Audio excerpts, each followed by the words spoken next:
KBR news కి స్వాగతం. తిరువనంతపురంలో కేరళ రాష్ట్ర ముఖ్య నాయకులతో సమావేశం నిర్వహించిన జనసేన పార్టీ ప్రధాన కార్యదర్శులు.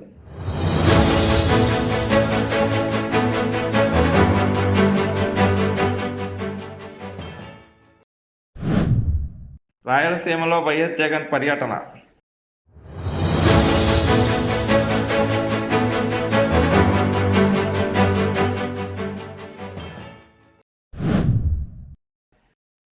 హైకోర్టు తీర్పుతో నిజం నిరూపితమై కాలర్ ఎగరేసి నిటారుగా నిలబడ్డాది. హైకోర్టు తీర్పుపై కేటీఆర్ సంచలన వ్యాఖ్యలు.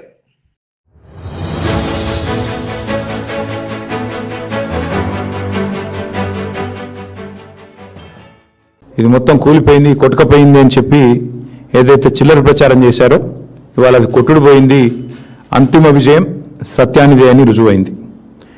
గోబెల్స్ని మించి దుష్ప్రచారం చేసిన ధూర్తులు ఎవరైతే ఉన్నారో వారందరికీ ఇవాళ గూబ గుయ్యమనిపించే తీర్పు మన రాష్ట్ర అత్యున్నత న్యాయస్థానం ఇచ్చింది. ముందుగా రాష్ట్ర అత్యున్నత న్యాయస్థానానికి హైకోర్టుకి మా పార్టీ పక్షాన, మా అందరి పక్షాన, తెలంగాణ రైతాంగం పక్షాన వారికి హృదయపూర్వకంగా నా ధన్యవాదాలు తెలియజేస్తా ఉన్నా.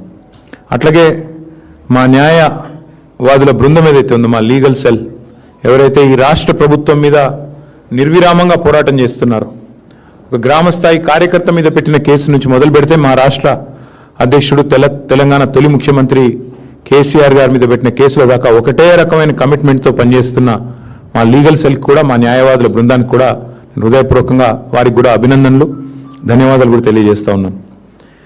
మీరు ఒక్క విషయం ఇవాళ అర్థం చేసుకుంటే స్పష్టంగా కనబడేది, అభండాలు వేసి అబద్ధాల ప్రాపగాండా చేసి మరి ఇష్టం వచ్చినట్టు పిచ్చి ప్రచారాలు చేసిన రాజకీయ రాబందులు ఎవరైతే ఉన్నారో వారికి చెంప చెల్లు అనిపించే విధంగా ఇవాళ తీర్పు రాష్ట్ర హైకోర్టు ఇచ్చింది.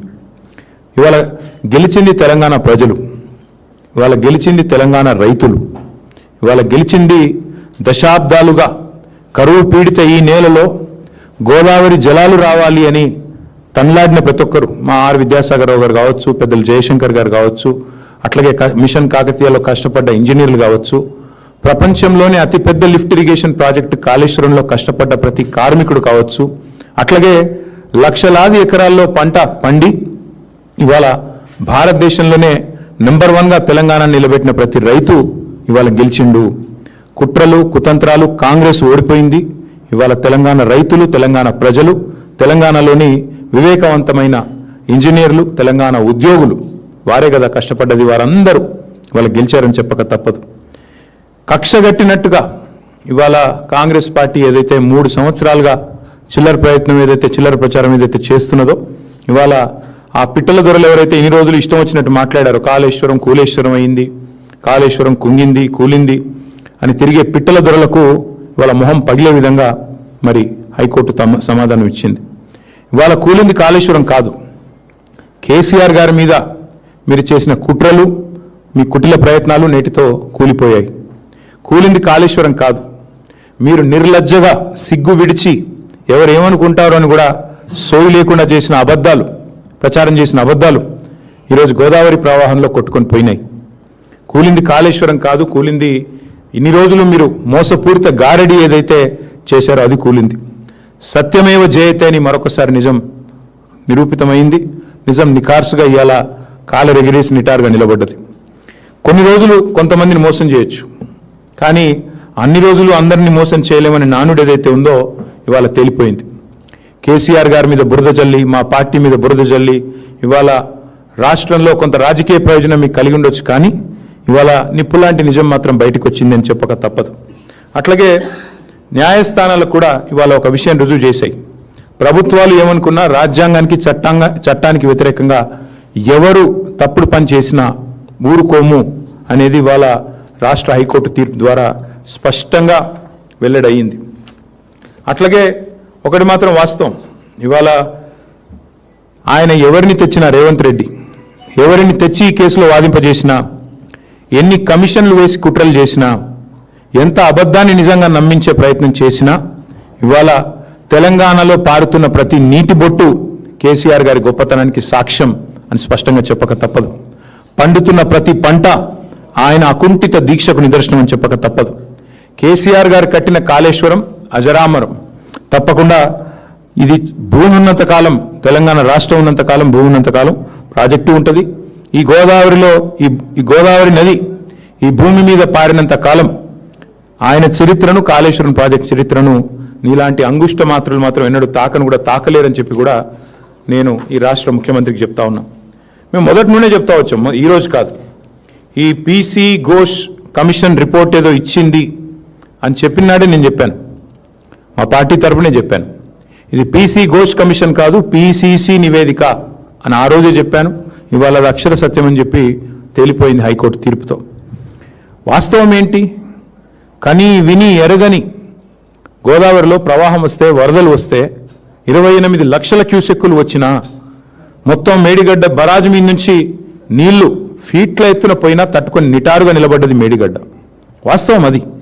కానీ ఇవాళ ఇష్టం వచ్చిన మాటలు, ఇష్టం వచ్చిన ప్రచారాలు, కాళేశ్వరం కూలేశ్వరం అయిపోయిందని 1,00,000 కోట్లు కొట్టుకొని పోయాయని ఇద్దరు, నేను ఒక్కరిని అనట్లేదు, ఇందులో ఇద్దరిని అంటా ఉన్నా, అటు కాంగ్రెస్ ఇటు బీజేపీ సిగ్గు విడిచి కేంద్ర మంత్రి స్వయంగా సిగ్గు లేకుండా పక్కనున్నవారు ఒప్పందిస్తే నోటికొచ్చినట్టు జలవనరుల మంత్రి మాట్లాడినట్టు మొన్న పార్లమెంట్లో వెంటనే మా సురేష్ రెడ్డి గారు సమాధానం చెప్పారనుకోండి, బట్ ఆయన కూడా అంతే మాట.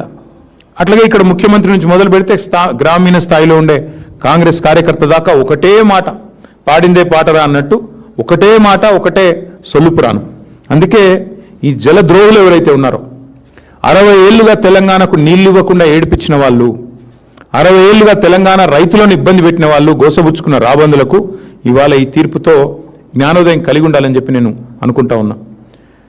వాస్తవానికి తెలంగాణ రైతాంగానికి కాళేశ్వరం ఒక వరప్రదాయిని, తెలంగాణ రైతాంగానికి కాంగ్రెస్ ఒక శనేశ్వరం. ఇది మొదటి నుంచి మేము చెప్తా వచ్చాం. కాళేశ్వరం అనేది ఎంత వరప్రదాయిని అనేది ఎంత వాస్తవమో, కాంగ్రెస్ అనేది శనేశ్వరం అనేది కూడా అంతే అక్షర సత్యం. ఇది ఈరోజు రైతులు ఇప్పుడిప్పుడే గ్రహిస్తూ ఉన్నారు.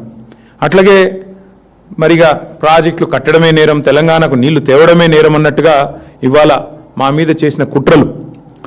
వాస్తవానికి జరిగింది ఏందండి? జరిగిన ఖర్చు మేము దిగిపోయే నాటికి ఒకసారి కాదు పలుమార్లు చెప్పాం. జరిగిన ఖర్చే 94,000 కోట్లు. దానిలో రాహుల్ గాంధీ అనే ఒక తెలివితో ఒక దద్దమ్మ, ఆయన హైదరాబాద్కు వచ్చి ముంగట ఒక ఏటీఎం పెట్టి కాళేశ్వరం ఏటీఎం అయిపోయిందని చెప్పి ఈ తెలివి తక్కువ దద్దమ్మ ఒక పర్రెని చూసి అది మొత్తం ప్రాజెక్ట్ కొట్టుకుపోయిందని ఈయన, ఇక దున్నపోతు ఈయనిందని ఆయన అంటే దూడని కట్టేమని ఇంకొకడు. మొత్తానికి ఏం చేసినారు? ఏటీఎం అని, ఇదని అదని ఇష్టం వచ్చిన చిల్లర ప్రచారం. 94,000 కోట్లు ఖర్చు అయితే 1,00,000 కోట్ల కుంభకోణం అంటాడు ఒకడు. ఏం చెప్పాలి ఇట్లాంటి వాళ్ళకి? అందుకే ఇవాళ మళ్ళొక్కసారి గుర్తు చేస్తా ఉన్నా, కాళేశ్వరం అంటే ఒక బ్యారేజ్ కాదు. కాళేశ్వరం అంటే మొత్తంగా ఒక్కసారి ఆ స్కీమ్ చూస్తే 80 మీటర్ల మీది నుండి 618 మీటర్లకు దశల వారీగా నీళ్లు లిఫ్ట్ చేసే ప్రపంచంలో అతి పెద్ద lift irrigation project Kaleshwaram. Kaleshwaram అంటే మరి ఒక్క బరాజ్ కాదు, 3 బ్యారేజీలు. కాళేశ్వరం అంటే 15 రిజర్వాయర్లు. కాళేశ్వరం అంటే 19 సబ్స్టేషన్లు. కాళేశ్వరం అంటే 21 పంప్ హౌజులు. కాళేశ్వరం అంటే 203 కిలోమీటర్ల సొరంగాల ద్వారా వచ్చే నీళ్లు. కాళేశ్వరం అంటే 1,531 కిలోమీటర్ల గ్రావిటీ కెనాల్స్. కాళేశ్వరం అంటే 98 కిలోమీటర్ల ప్రెషర్ మెయిన్స్. కాళేశ్వరం అంటే 141 టీఎంసీల స్టోరేజ్ కెపాసిటీ కాళేశ్వరం. ఇదన్నిటి సమాహారం కాళేశ్వరం. ఒక 100 కంపోనెంట్లు ఉంటే అందులో ఒక కంపోనెంట్ మేడిగడ్డ బరాజ్. ఆ మేడిగడ్డ బరాజ్కి అయిన ఖర్చు ఎంత? 3,800 కోట్లు. 3,800 కోట్లలో మొత్తం 85 పిల్లర్లు ఉంటే, 85 పియర్స్ ఉంటే ఆ మేడిగడ్డ బ్యారేజీలో 2 కొంత నష్టం జరిగింది. అందులో కూడా కుట్ర ఉందన్నది ఈ రోజు కూడా నా వాదన. దాన్ని కూడా ఊరికనే కుంగలేదు. అది ఖచ్చితంగా ఈ దుర్మార్గులే ఏదో చేసి ఉంటారని నేను మొదటి చెప్పాను, ఇప్పుడు కూడా చెప్తున్నా. భవిష్యత్తు అది కూడా తేలుతుంది. భవిష్యత్తులో నిజం నిలకడ మీద తేలుతుంది అన్నట్టు అది కూడా తేలుతుంది. 85 పిల్లర్లు 3,800 కోట్లు ఖర్చు అయిన ఈ బ్యారేజ్లో, మేడిగడ్డ బ్యారేజ్లో సరే 2 పిల్లర్లు కుంగినాయి. ఆ 2 పిల్లర్లు కుంగితే వెంటనే ఆ సంస్థ ఒక ప్రతిష్టాత్మకమైన సంస్థ, అదేం ఆల్తుఫాల్తు సంస్థ కాదు, ఎల్ఎన్టీ అనే సంస్థ మరి వారు ముందుకొచ్చి, ఎందుకంటే defect liability period, maintenance period ఉంటుంది ప్రతి వర్కులో, మేమే కడతాం ఎట్ అవర్ కాస్ట్, ప్రభుత్వానికి ప్రజలకు రూపాయి నష్టం లేకుండా 300 కోట్లు 400 కోట్లు అవుతుంది ఆ 2 పిల్లర్లు రిపేర్ చేసేందుకు, లేదా మొత్తం ఆ బ్లాక్ రిపేర్ చేస్తే కూడా 400 కోట్లు అవుతుంది కావచ్చు, మేమే కడతామని వాళ్ళు ముందుకు వచ్చారు. అంటే 94,000 కోట్ల ప్రాజెక్టులో మేడిగడ్డ బ్యారేజు 3,800 కోట్లు ఖర్చు అయితే, అందులో ఆ 2 పిల్లర్లను ఒక బ్లాక్ మొత్తం చేయాలంటే, మళ్ళీ తిరిగి నిర్మాణం చేయాలంటే 400 కోట్లు. అది మేమే కడతాం, 4 పైసలు కూడా తెలంగాణ ప్రజల మీద భారం పడదు అని ఎల్ఎన్టీ చెప్తే, వాళ్ళను హుంకరించి బెదిరించి వాళ్ళ మీద వాళ్ళ CFOను జైల్లో పెడతా అని చెప్పి మొత్తానికి మెట్రో నుంచి పారిపోయేటట్టు చేసి, ఆఖరికి ఈ మేడిగడ్డ బ్యారేజ్ విషయంలో కూడా కుట్రలు చేసింది ఈ రాష్ట్ర ముఖ్యమంత్రి రేవంత్ రెడ్డి. అందుకే ఆ సన్నాసికి నేను చెప్తున్నా, కాళేశ్వరం అంటే ఒక్క బ్యారేజ్ కాదు, ఒక 2 పిల్లర్లు కాదు.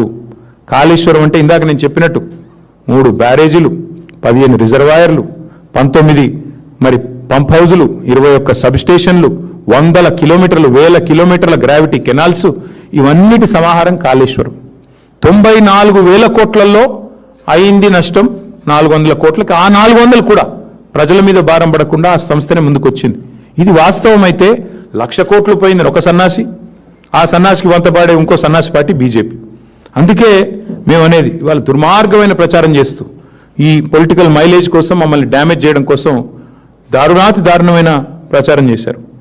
ఇక ఇంకొక మాట కూడా చెప్పాలి ఈ సందర్భంగా, ఎన్ని డైవర్షన్ డ్రామాలు గత 2 ఏళ్లుగా జరుగుతున్నాయో మీరు గమనిస్తూనే ఉన్నారు. విద్యుత్ కమిషన్ అన్నారు, అది ఎక్కడ పోయింది ఎవరికి తెలియదు. ఇప్పుడు వాళ్ళకు కూడా అర్థమైపోయింది, ఆ కమిషన్లో పనిచేసిన జడ్జి గారికి, కమిషన్ వేసిన వాళ్ళకి అందరికీ అర్థమైంది అందులో ఏమీ లేదు తప్పని. దాన్ని ఎక్కడ పాడేశారు ఎవరికి తెలియదు. ఇవాళ ఈ ఘోష్ కమిషన్ రిపోర్ట్ సంగతి కూడా తేలిపోయింది. అట్లాగే ఇంకో 2-3 ఉన్నాయి కదా ప్రచారంలో, ఏదేదో ఇదవుతుంది అదవుతుంది అని, వాటి సంగతి కూడా తేలిపోతుంది. నిజం నిలకడ మీదనే తేలుతుంది, నిజం ఖచ్చితంగా నిలకడ మీద తేలుతుంది. ఇవాళ తెలంగాణ ప్రజలు అర్థం చేసుకోవాలని నేను కోరుతా ఉన్నా. అట్లాగే ఇవాళ కాళేశ్వరం అనే ప్రాజెక్టు, అది మేడిగడ్డ కాదు, నిజానికి అది మేటిగడ్డ. అల్టిమేట్గా మళ్ళీ కాళేశ్వరమే ఇవాళ కల్పతరువుగా ముఖ్యమంత్రికి బుద్ధి తెచ్చే విధంగా, మొన్న ఈ సంవత్సరం కరువు ఉందంటే మళ్ళీ ముఖ్యమంత్రి కూడా అక్కడికి పరిగెత్తుకుని పోయి ఆ 2 పిల్లర్లను రిపేర్ చేస్తానని చెప్పక తప్పని అనివార్యత కల్పించింది కాళేశ్వరం ప్రాజెక్టు. కాబట్టి మేము అనేదల్లా ఒకటే, కాళేశ్వరం కంపోనెంట్లను వాడుకుంటూనే ఇప్పటికే ఒక బ్యారేజీలు బంద్ అయినా మొత్తం మిగతా సిస్టమ్ అంతా ఇంటాక్ట్ ఉంది. దానిలోకి వెళ్ళి హైదరాబాద్కు మూసీ ప్రాజెక్టు మంచి నీళ్లు తెస్తా అని ఈయనే చెప్తాడు, 20 TMCల నీళ్లు. అందులోకెళ్ళే అక్కడ పక్కన ఆలేరు, అట్లాగే భువనగిరికి నీళ్ళు ఇచ్చే బస్వాపూర్కు నీళ్లు ఇక్కడి నుంచే పోతాయి, గంధమల్లకు బస్వాపూర్కు. అట్లాగే అన్ని వాడుకుంటారు కాళేశ్వరం కంపోనెంట్లు, కానీ ప్రచారం మాత్రం కాళేశ్వరం కూలిపోయింది కూలిపోయింది కూలిపోయింది. ఇవాళ ఒక్క మాట నేను తెలంగాణ రాష్ట్రంలో ఉన్న మా అన్నలు, రైతన్నల్ని అడుగుతా ఉన్నా, 2014లో ఈ రాష్ట్రంలో కేసీఆర్ గారు రాకముందు పండిన పంట ఎంత, ఇవాళ ఎంత వరి? ఒక్కసారి ఆలోచన చేయండి, ఎక్కడి నుంచి వచ్చింది అదంతా?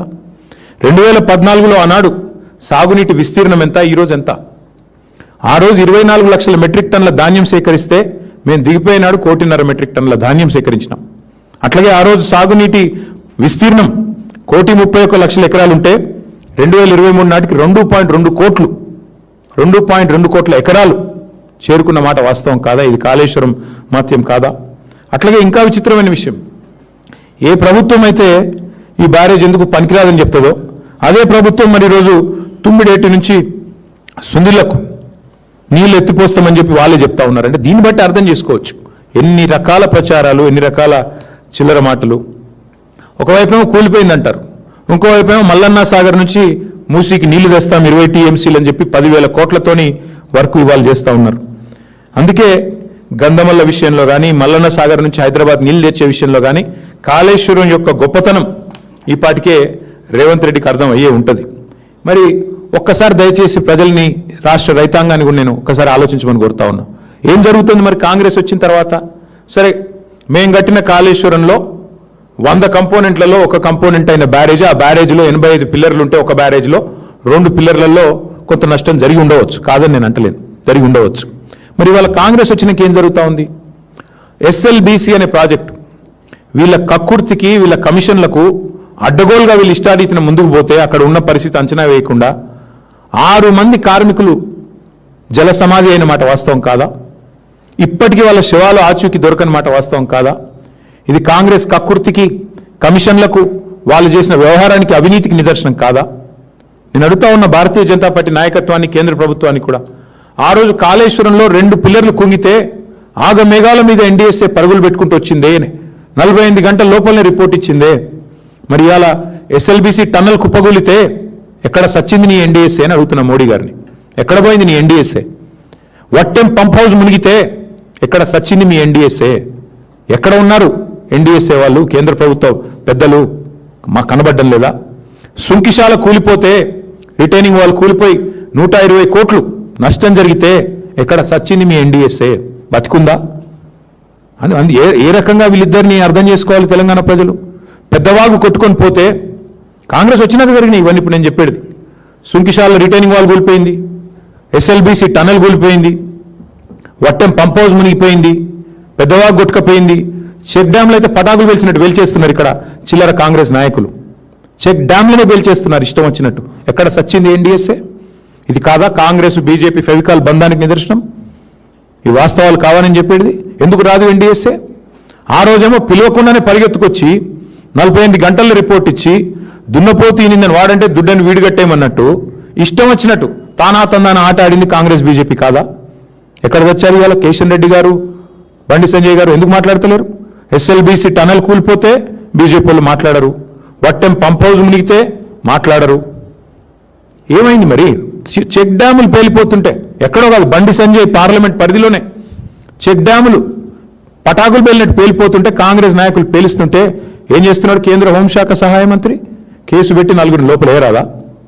మరి ఏంది మీ ఇద్దరి మధ్యన ఇంత ఫెవికాల్ బంధం? ప్రజలు చూస్తలేరా? రైతులు గమనిస్తలేరా?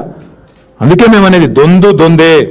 ఇప్పటికైనా కూడా నేను అడుగుతా ఉన్నా, కాళేశ్వరం మీద ఆగమేఘాల మీద ఉరికొచ్చిన ఎన్డీఎస్ఏ ఇప్పటికైనా నిజంగా బీజేపీకి చిత్తశుద్ధి ఉంటే ఇండిపెండెంట్ ఎంక్వైరీ చేయండి. ఇప్పుడు నేను చెప్పిన అన్ని సంఘటనల మీద ఇండిపెండెంట్గా అసలు మేడిగడ్డలో ఏం జరిగిందో ఒక రిటైర్డ్ జడ్జితో ఒక ఎంక్వైరీ చేపియండి. మేము వద్దంటలేం కదా. ఎవడు పేల్చిండు దాన్ని తేలని, బయటికి రాని. కరెక్ట్గా ఎలక్షన్ నెల ముందు ఎట్లా పేలుతుందండి? బ్రహ్మాండమైన వరద ప్రవాహాన్ని తట్టుకొని నిటారుగా నిలబడ్డ మేడిగడ్డ మరి 2 పిల్లర్లు ఎట్లా కుంగుతాయి? ఇవన్నీ తేలాల్సిన అంశాలు. ఖచ్చితంగా తప్పకుండా భవిష్యత్తులో కాలం తెలుస్తుందనే మాట కూడా చెప్తూ, ఇంకా చాలా ఉంది చెప్పేది, కానీ ఒకటి మాత్రం నేను అపీల్ చేయదలుచుకున్నా ఈ ప్రభుత్వానికి. కేసీఆర్ గారి మీదనో మా మీదనో కక్షతో 2.5 ఏళ్ళు మొత్తానికి ఈ రాష్ట్ర రైతాంగాన్ని రాచి రంపాన పెట్టారు, వాళ్ళని ఎండబెట్టారు. సరే, కాలం బాగైంది, మీకు అవసరం పడలేదు కావచ్చు, కానీ ఇప్పుడు మరి ఎల్నీనో ఎఫెక్ట్ ఉంటుంది అంటున్నారు, సూపర్ ఎల్నీనో అంటున్నారు ఇంకొంతమంది. తప్పదు ఇప్పుడు నీళ్ళు లిఫ్ట్ చేయడం. ఇప్పుడైనా బుద్ధి తెచ్చుకోండి. చేసిన రాజకీయం చాలు, చేసిన చిల్లర ప్రచారం చాలు. నిన్నగాక మొన్న మీరు మాట్లాడిన బూతులు అందరం విన్నాం, చెవుల నిండా విన్నాం. ఇక 2.5 ఏళ్ళు మాట్లాడిన బూతులు, కూసిన కారు కూతలు ఇవి చాలు.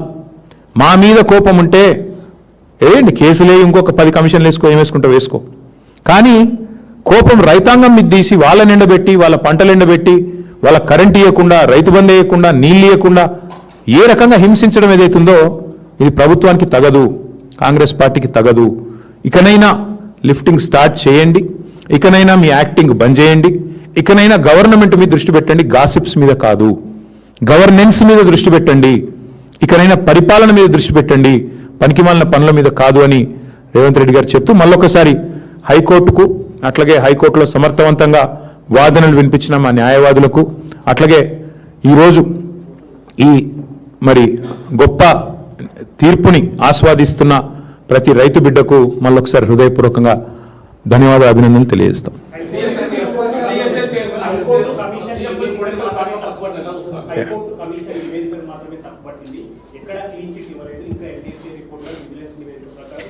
కోడిగుడ్డు మీద ఈకలు వీకడం అంటే తెలుసా బ్రదర్ నీకు? అదే ఆ రిపోర్టే ట్రాష్ అని చెప్పిన తర్వాత ఇంకేముంది అందులో చెప్పడానికి? ఇప్పుడు ఆ రిపోర్ట్ ఆధారంగానే కదా వీళ్ళేదో సిబిఐ అని అర్ధరాత్రి 2 గంటలకు రేవంత్ రెడ్డి గారు అసెంబ్లీలో అనౌన్స్ చేశారు కదా. రిపోర్టే ట్రాష్ అని హైకోర్టు తెలిసింది, ఇంకేముంది చెప్పడానికి? అది ఘోష్ కమిషన్ రిపోర్ట్ కాదు, ట్రాష్ కమిషన్ రిపోర్ట్ అని తెలిసింది హైకోర్టు. ఇంకేం కావాలి? ఎట్లా చూసేది ఏముందండి నాకు అర్థం కాదు. కాంగ్రెస్ బీజేపీ ఒకటేం చూస్తాం, ఇంకేం చూస్తాం?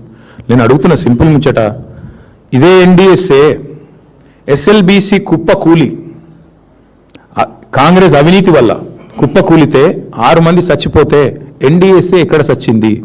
ఎందుకు రారు?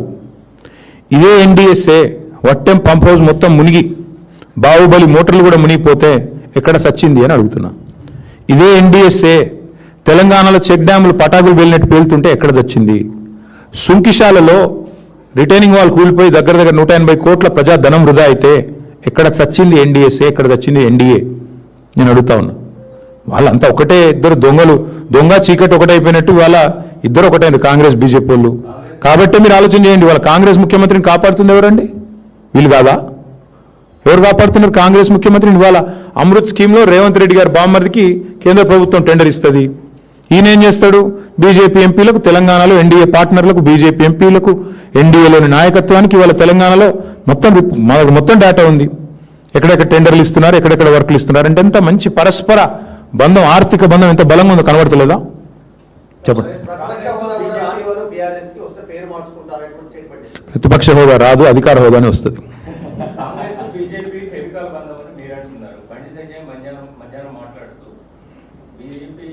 ఒక్కసారన్నా బండి సంజయ్ అంటే ఆయన రేవంత్ రెడ్డిని విమర్శ చేసింది మీరు విన్నారా? మూటలు వెళ్తుంటే పట్టుకోవాల్సింది ఎవరా? మూటలు వెళ్తుంటే కాంగ్రెస్ పెద్దలకు పట్టుకోవాల్సింది ఎవరు? హోంమంత్రినా? దొంగలను పట్టుకుంటాడు ఎవరు? హోంమంత్రి కదా. ఈయన ఏం చేస్తాడు పని? ఆయన కేంద్ర హోంమంత్రిని గుర్తు చేయండి అప్పుడప్పుడు. ఆయనకి ఎంతసేపు కరీంనగర్లో గల్లీలో కార్పొరేటర్ తిరిగినట్టు తిరుగుడు కాదు కదా. అప్పుడప్పుడు ఆయన స్థాయికి దగ్గర పనులు చేయాలి కదా. కేంద్ర హోంమంత్రి అంటే దొంగలను పట్టుకోవాలి. మీ ప్రధానమంత్రి ఏమో వచ్చి పెద్ద డైలాగులు కొడతాడు. తెలంగాణ ఏటీఎం అయిపోయిందని ఆయన డైలాగ్ కొడతాడు. ఏమంటాడు వచ్చి ఆర్ఆర్ ట్యాక్స్ అంటాడు. మరి మీరేం బిగుతున్నారు? మీరే వచ్చి ఒక హోంమంత్రి వచ్చేమో ఏటీఎం అయిపోయింది తెలంగాణ అంటాడు ఏఐసిసికి. నువ్వేమో మూటలు పోతున్నాయి అంటావు. మీ ప్రధానమంత్రి వచ్చి ఆర్ఆర్ ట్యాక్స్ అంటాడు. మరి ముగ్గురు కలిసి ఏం చేస్తున్నారు మీరు?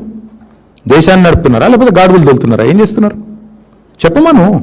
2.5 ఏళ్ళు అయింది ఈ రక్షణ మంత్రి, సహాయ మంత్రి రేవంత్ రెడ్డికి సహాయం చేయడం తప్ప ఆయన ఇంతవరకు చేసింది ఏమైనా ఉందా ఈ రాష్ట్రానికి? ఒక్క పైసా పని ఎక్కనన్నా? మా వేములవాడ గుడి నిన్న అదేదో దివ్య భారత్ స్కీమ్లో అలా చేరనేలేదట. నీ పార్లమెంట్ పరిధిలో ఉండే గుడి సంగతి నీకు దిక్కులేదు, ఖయాలు లేదు. ఎంతసేపు రేవంత్కు రక్షణ కవచంలాగా గోడగా నిలబడాలి. చెప్పు, చిత్తశుద్ధి ఉంటే బండి సంజయ్ని, కిషన్ రెడ్డి నేను అంటున్నా చెయ్యి. అమృత్ స్కీమ్ మీద విచారణ చెయ్యి. ఎట్లా వస్తుందండి రేవంత్ రెడ్డి బామ్మరిదికి అమృత్ స్కీమ్లో వీళ్ళ పెద్దల పాత్ర లేనిది? ఎట్లా వస్తుంది? సింగరేణిలో ఈయన బామ్మరిది చేస్తున్న కుంభకోణాలు మొత్తం మేము బయట పెట్టాం. ఎందుకు విచారణకు ఆదేశించారు బీజేపీ వాళ్ళు? ఎవరు కాపాడుతున్నాడు రేవంత్ రెడ్డిని? అంతెందుకండి వాళ్ళు, నేను అంటున్నా ఓటుకు నోటు కేసు ఉంది, రైట్? అజ్మల్ కసబ్ అనేటోడు తీవ్రవాది అనేది ఎంత స్పష్టంగా కెమెరాల్లో దొరికిండో, అజ్మల్ కసబ్ అనేటోడు తీవ్రవాది, హంతకుడు అనేది ఎంత వాస్తవమో, రేవంత్ రెడ్డి దొంగ అనేది అంతే వాస్తవం. ఆయన కూడా కెమెరాల్లో దొరికిపోయాడు. కసబు కెమెరాలను దొరికిండు, రేవంత్ రెడ్డి కూడా కెమెరాల ముంగటిని దొరికిండు. ఏమైంది మన కేసు? ఎందుకు పర్సూ చేయట్లేదు కేంద్ర ప్రభుత్వం? పర్సూ చేయాలి కదా. మీ సాలిసిటర్ జనరల్ ఏం చేస్తున్నాడు? అడిషనల్ సాలిసిటర్ జనరల్ ఏం చేస్తున్నాడు? ఏం జరుగుతుంది? ఎవరిని ఎవరు కాపాడుతున్నారు? కనబట్లేదు అందరికీ? తెలుసు బ్రదర్, అక్కడ ఏం జరుగుతుందో కూడా తెలుసు. ఎన్ని రకాల మేనేజ్మెంట్లు నడుస్తున్నాయో మాకు కూడా తెలుసు. అన్నీ బయటకు వస్తాయి. టైం ఉంది అన్నిటికీ. ఎవరు కాపాడుతున్నారు? ఎన్డీఏ భాగస్వాములు ఎట్లా రేవంత్ రెడ్డికి అండగా రక్షణ కవచంలా నిలబడుతున్నారు? టైం వస్తుంది, అన్నిటికీ అన్ని బయటకు వస్తాయి. ఇప్పటికే తగలబెట్టిన కోట్ల రూపాయలు దండగా అంటే మళ్ళీ మీదికెళ్ళి సుప్రీంకోర్టు. ఇప్పుడు మీరు ఆలోచన చేయండి, ఆ ఘోష్ కమిషన్ రిపోర్ట్ 650 పేజీలో 900 పేజీలు వచ్చింది. అది ట్రాష్ అని చెప్పింది ఇలా హైకోర్టు. అదే వేస్ట్ రా నాయన అంటే మళ్ళీ సుప్రీంకోర్టు పోయి మళ్ళీ ఏదో చేస్తా. అసలు విషయం ఉంటే కదా ఏమైనా చేసేది. వాళ్ళకి ఇంకేం ఎజెండా ఉంటుంది బ్రదర్? నాకు అర్థం కాదు. ప్రజలకు పనికొచ్చే పనులు ఏమైనా చేస్తారా క్యాబినెట్లో? 2500 మహిళలకు ఎప్పుడు ఇస్తారు అని ఒక్క సన్న మంత్రి మాట్లాడిండి ఇప్పటివరకు? ఒక్క సన్న 100 రోజుల్లో ఇస్తామన్న గ్యారెంటీల సంగతి ఏమైందని చెప్పే ధైర్యం ఒక్క మంత్రికి ఉందా బయటకు వచ్చి మాట్లాడేది? ఆర్టీసీ కార్మికులు సమ్మె చేస్తున్నారు, వాళ్ళ గురించి మాట్లాడారా క్యాబినెట్లో? ఏది ఉండదు అయ్యా. ఆర్టీసీ కార్మికులను కేసీఆర్ గారు గవర్నమెంట్ ఉద్యోగులుగా గుర్తిస్తూ క్యాబినెట్ నిర్ణయం తీసుకొని ప్రకటించాం మేము. ఎందుకు అమలు చేయట్లేదు మరి మీరు? అపాయింటెడ్ డే డిక్లేర్ చేస్తే చాలు. వాళ్ళకి రావాల్సిన పీఆర్సీ, వాళ్ళకి రావాల్సిన డిఏలు, వాళ్ళకి రావాల్సిన బకాయిలు అన్నీ ఇస్తే చాలు. వాళ్ళు ఏం అడుగుతున్నారు? మీరు మేనిఫెస్టోలో పెట్టింది అడుగుతున్నారు. అదేం చర్చ చేయరా క్యాబినెట్లో? మేము వారికి కూడా మా నైతిక మద్దతు ప్రకటిస్తూ ఉన్నాం. ఆర్టీసీ కార్మికులు ఎవరైతే ఇవాళ ప్రభుత్వాన్ని మీరు ఇచ్చిన హామీ నిలబెట్టుకోండి అని అడుగుతున్నారు, వాళ్ళు ఏం కొత్తగా అడగట్లేదు. వారికి కూడా మా పార్టీ తరఫున నైతిక మద్దతు ప్రకటిస్తున్నాం. తప్పకుండా కాంగ్రెస్ ఇచ్చిన హామీలు ఆర్టీసీ కార్మికులకు నెరవేర్చాలని మేము కూడా డిమాండ్ చేస్తాం. బుద్ధి వచ్చింది అనుకుంటున్నాం, ఏమనుకోవాలి బ్రదర్? ఇక నేను అది మేము మొదటి నుంచి చెప్తున్నాం కదా బ్రదర్, టైం పాస్ చేసింది చాలు, బుద్ధి తెచ్చుకొని రిపేర్ చేయండి అని చెప్పినాం. ఆఖరికి ముఖ్యమంత్రి గారికి బుద్ధి వచ్చిందేమో అనుకుంటే బుద్ధి రాలేదు, బూతులు వస్తున్నాయి మళ్ళీ ఆయనకి. మేడిగడ్డ పోయాడు, కేసీఆర్ గారు జగిత్యాలలో మీటింగ్ పెట్టుకుంటే ఈయన కూడా పోటీ సభ పెట్టిండు. పోటీ సభ పెట్టి ఏం సాధించిండు? ఇజ్జత్ అంతా తీసుకున్నాడు. ఆడ కూర్చున్న వాళ్ళు ఇంటలేరు, టీవీలో ఎవరు చూస్తలేరు, ఈయన కంఠశోష బూతులు తప్ప ఇంకేం లేదు ఆడ. ఏమున్నా చెప్పండి, ఏముంది చేసింది చెప్పుకోనికే? ఏమీ లేదు. ఆడ పోయి మరి కనీసం ఆ నీళ్లు నెత్తిమీద జల్లుకొని క్షమాపణ చెప్పినా అయిపోయేది. గోదావరి నీళ్ళు నెత్తిమీద జల్లుకొని కాళేశ్వరం నీళ్లు, అది కూడా చేయలేదు. మళ్ళీ అదే బూతులు, అదే వరస, అదే ఒరవడి. ఏం లాభం దాంతో? పొన్నం ప్రభాకర్ గారు అంటే నాకు గౌరవం ఉంది. దయచేసి పొన్నం ప్రభాకర్ గారు నేను రిక్వెస్ట్ చేస్తా ఉన్నా, అన్న మీరు పని చేయండి, మేనిఫెస్టో చైర్మన్ మన శ్రీధర్ బాబు గారు, మన జిల్లా మంత్రి గారే, మేనిఫెస్టోలో 28వ పేజీలో ఏం రాసిండో ఆర్టీసీ కార్మికులకు ఒకసారి పొన్నం ప్రభాకర్ గారు చూడాలని నా విజ్ఞప్తి. వారు అడుగుతున్నది 2.5 ఏళ్ళ తర్వాత ఆర్టీసీ కార్మికులు పాపం ఓపిక పట్టిండ్రు. సగం టైం అయిపోయింది, మీకు సగమైంది, 60% ఒడిచిపోయింది, 3 బడ్జెట్లు ఒడిచిపోయినాయి. ఇక నువ్వు ఇప్పుడన్నా కనీసం ఆ మేనిఫెస్టోలు ఏం రాసిరో మీరు చదువుకోండి. మీ శ్రీధర్ బాబు ఏం రాసిండో పొన్నం ప్రభాకర్ అన్న చదువుకోవాలి. చదువుకొని మరి పొన్నం ప్రభాకర్ గారికి ఆర్టీసీ మంత్రి వస్తుందని చెప్పి ముందే కుట్రవన్నీ ఏమైనా చేసిండో శ్రీధర్ బాబు గారు నాకు తెలియదు, మేమైతే చేయలేదు. Thank you. कैलाशवरम प्रोजेक्ट बहुत बड़ा प्रोजेक्ट है, आपने भी कहा, मगर कांग्रेस जब से हुकूमत में आई बार-बार बोल रही है कि कैलाशवरम प्रोजेक्ट जो है बीआरएस पार्टी पे सबसे ज्यादा एलिगेशन उसको ही लेके लगे, तो क्या बीआरएस भाई नहीं सुनिए, एक आदमी है, इसका नाम है राहुल गांधी. वो हिंदुस्तान में ऐसे लीडर इससे पहले था नहीं कभी, आगे भी शायद नहीं रहेंगे. उस लीडर को इन्होंने गुमराह कर दिया.